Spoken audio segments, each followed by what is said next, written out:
Hello YouTube, my name is Agent Omega, and I do things. Today, by somewhat popular demand, I am finally doing a tutorial for that drawbridge as we saw in my last Redstone video. Now you may be wondering, Agent, it's been like 2 months, 3 months since you did that last video.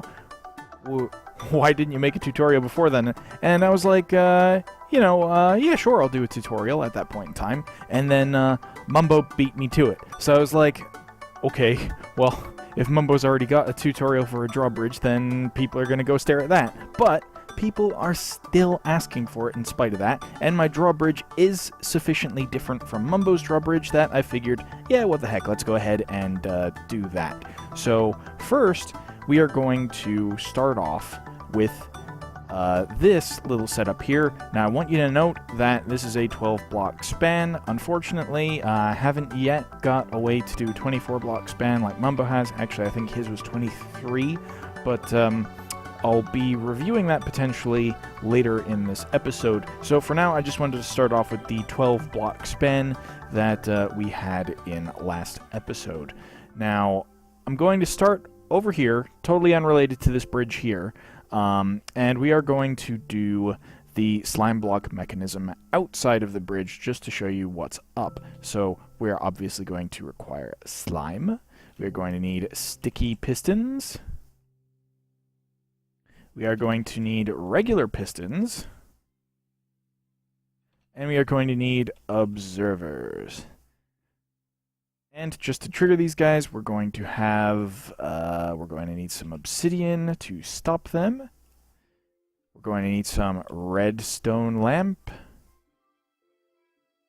And some redstone in one case. And we're going to need a lever.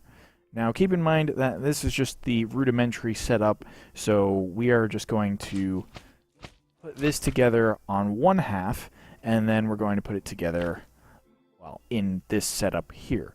So first thing you need are a couple of observers facing the other way. Oop.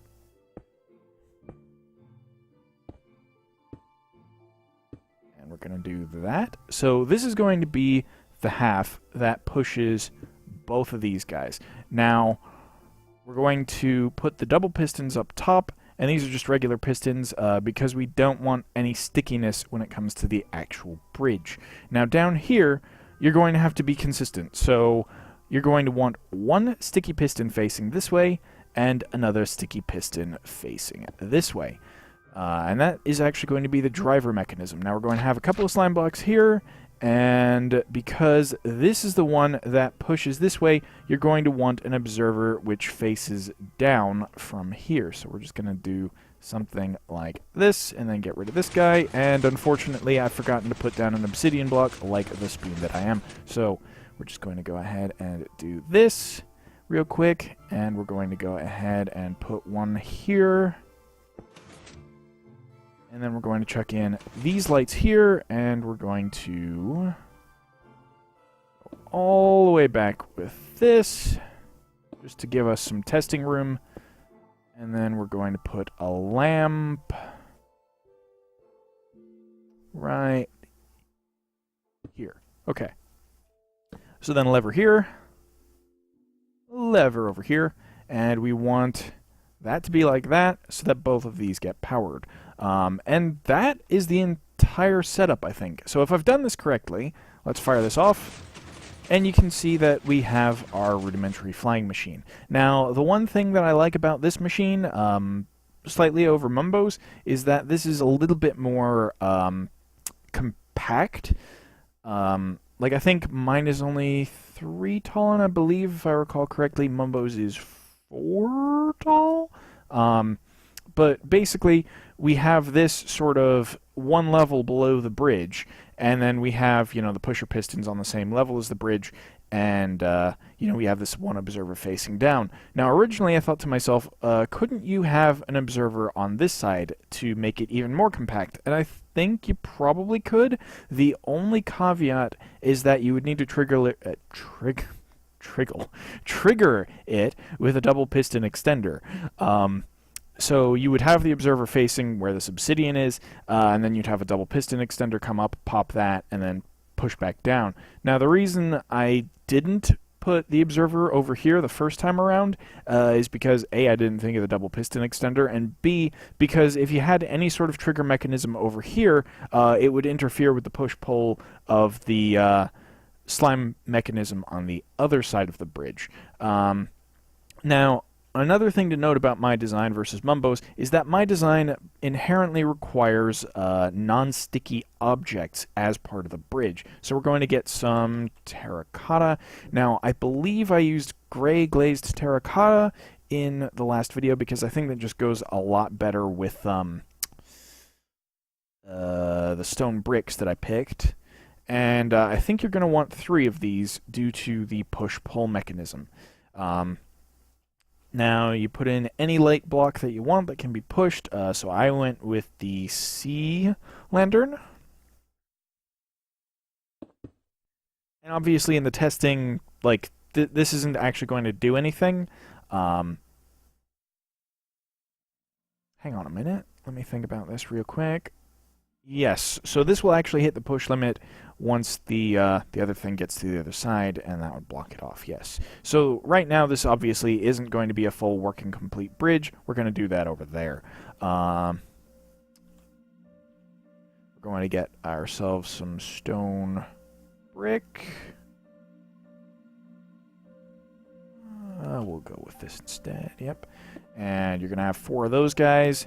And the middle blocks can be, you know, literally whatever you feel like. These lighting blocks can be whatever you feel like, too. So we're going to do that. And then just 3 more of these guys. So that's your 12-block span. Of course, let's test something real quick here. We're going to do that. Jack. We're going to get ourselves a jack-o'-lantern. And if this can be pushed... Shouldn't have put away that lever. But if this can be pushed... that just breaks. So the sea lantern appears to be the only lamp which is pushable and still illuminates things. That's rather unfortunate because I kind of figured you could do something like an orange bridge if you had access to that.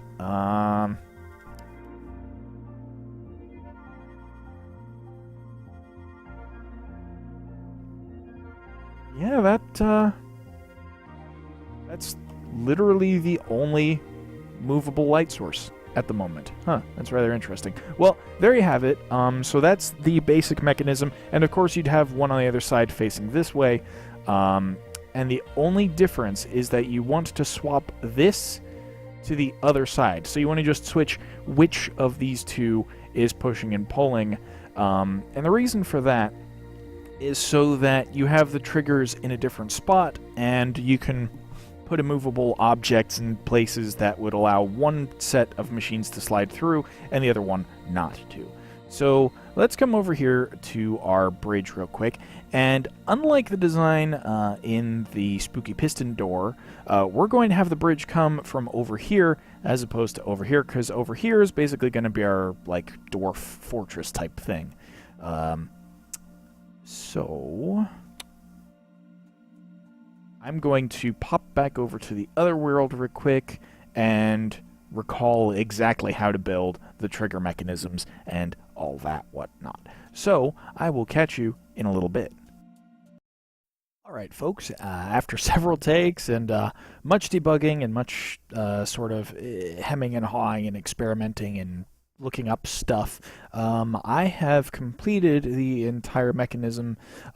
So once again, refer to the previous part if you're looking to make the slime machines for this particular bridge, but let's go over the redstone for the rest of it. Now, you can see that between last clip and this clip, I've altered the moat a little bit, so we've got like this structural component that would sort of slope down and, you know, be the other part of the bridge here, and then same over here. But then under the water, I've created this little bit here, which still allows boats to pass through and all that whatnot. But if we take a look down here, I've sort of cheated a little bit and made this waterproof input-output type area. So the blue is the input, the green is more or less an output. And sort of to explain my wiring decisions, light green was intended to be like a direct sort of light lime input. It was supposed to be like the immediate for these redstone lamps here, and then you had the dark green, which was sort of to indicate delay for these lamps over here and over here.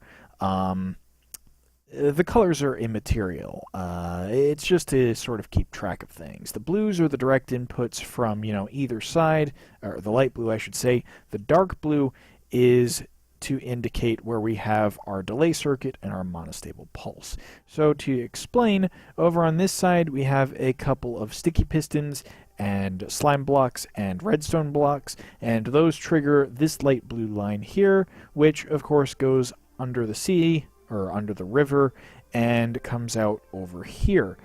Similarly, on this side, we have a different setup because of how the bridge actually interferes with itself. So it took a lot of different attempts, but this input actually seemed to be the best. So what we have here is, of course, buttons, and then in here is a sticky piston, and here is an observer. So once it gets tripped, it goes down here, triggers this blue line, and comes all the way around under here. So it hits that same dark blue block over there. This delay circuit is once again the same kind that I used in the piston door, and it basically consists of a couple of droppers facing into each other over here. Currently the item is in the bottom slot, so this comparator is obviously not triggered. That comparator, when it is in the up position, there's a redstone torch which is currently locking this hopper. You can see we've got 32 redstone dust in here. It actually is a little bit more than is necessary for the bridge, so you can feel free to take out just a little bit to alter the timings and make it a little bit more responsive, but that's to prevent us from triggering the bridge multiple times like we could in the previous video. So that locks that. It also serves as our output for our monostable pulse, and you can see I've negated that so that we've got the rising edge as opposed to the falling edge. Yeah. And then we have a couple of observers. One is looking at this comparator, and because we have the 32 in there, this basically won't toggle off until that gets all full up. Then this will trigger, and then this will send the item back down into the lower one, which will unlock the hopper, and items will start flowing into here. But when this initially triggers, that's going to negate that torch, which is going to negate this torch, which feeds into a monostable pulse, which effectively acts as our rising edge detector. Then we've got the inputs over here, and I had to mess around with this a little bit. I had some timing issues in one direction versus another direction. So it actually turns out, if I mentioned anything in the last clip, that if I said 2-tick delay, I think I meant 3-tick delay. So you can see we've got 1-tick delay here, we've got 1-tick delay going all the way back over here, another one, 3, and then 4. So effectively we have 4 ticks over here, 1 tick over here, which means there is a 3-tick delay between when this lamp triggers and when these lamps trigger. Similarly over here we have 1 tick, actually exclude this because it's all part of this input. So we have the input, which is like that, and then we have from here, let's consider this 0 ticks as the input, because really this torch doesn't count. But we have 0 ticks here, we have 1 tick delay, or 2 ticks delay here, 3 ticks delay here. So, like I said, delta 3-tick delay seems to work well with the system. I don't know if that's the exact same timing as before, but it is what it is. Now, a note about the bridge. Let's just retract it real quick.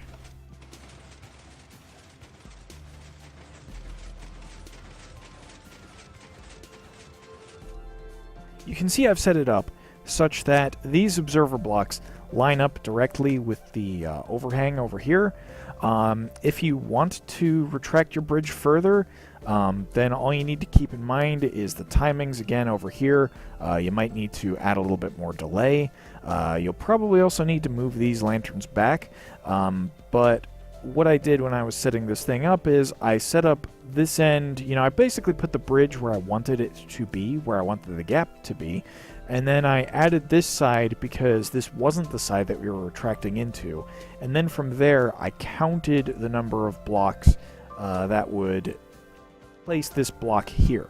And the answer for me turned out to be 15 inclusive, so let me just extend the bridge again real quick, and to illustrate that we really do have action from both sides, we'll trigger it from over here.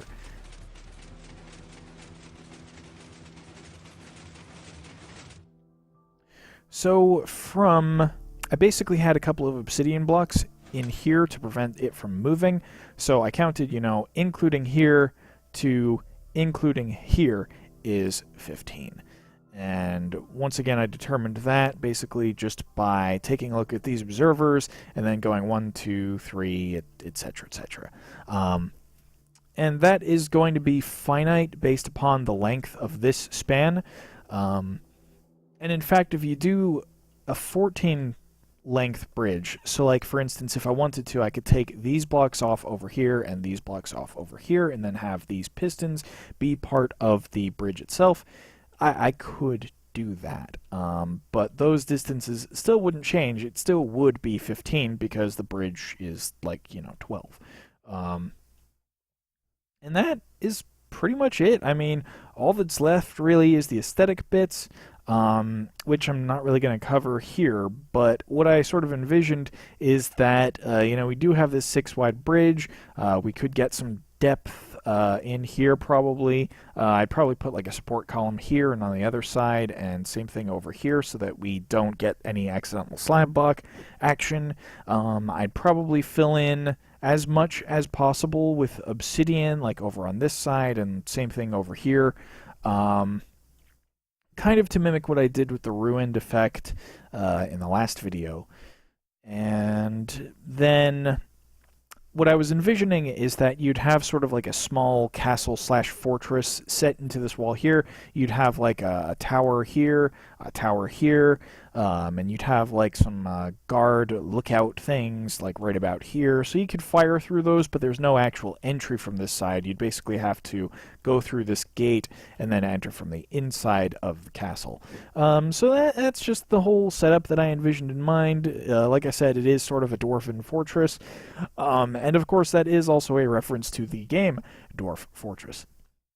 But with that, I do believe we have completed the goal of a Drawbridge tutorial. If you would like any further clarification for stuff, specific components in this video, I've maybe linked tutorials to the other things that I've used. And I think the only thing really is that pulse extender. So I may include that in the description. If I haven't, and you really want to know how to do that, then badger me. I'll put it in there. But that is the whole video. I mean, most of this is original redstone circuitry and flying machines. I might tinker with trying to make a 24-based span like Mumbo had. Actually, I think his is 23. I think I made that mistake before. But there is one thing with my design that won't quite work out for that, and that is that we have the observers and slime blocks and stuff on the other ends, and that would probably end up interfering with itself, and we would need a block in the middle to be able to trigger those to go back, and TLDR, it gets really messy unless we have like a center point, which you could do. I mean, you could say, I want drawbridges on both sides, and then we have like a little, maybe just a 3-wide thing in the middle, and that's it. We could very easily do that. It all depends upon the aesthetics of the build you need. Obviously, it doesn't look quite as sensible in the middle of the ocean if you're going between island and island, but that's neither here nor there. So without further ado, I believe that's it for this episode. If you liked it, feel free to click that like button. If you have any comments, of course, leave them in the comments section below. And if you're new to the channel, feel free to click that subscribe button and click the bell to be notified. And with that, I will catch you on flip side. Hold on, it's been a while since I've done my outro. So let's do this correctly. I will catch you on the flip side. Thanks for watching, everybody.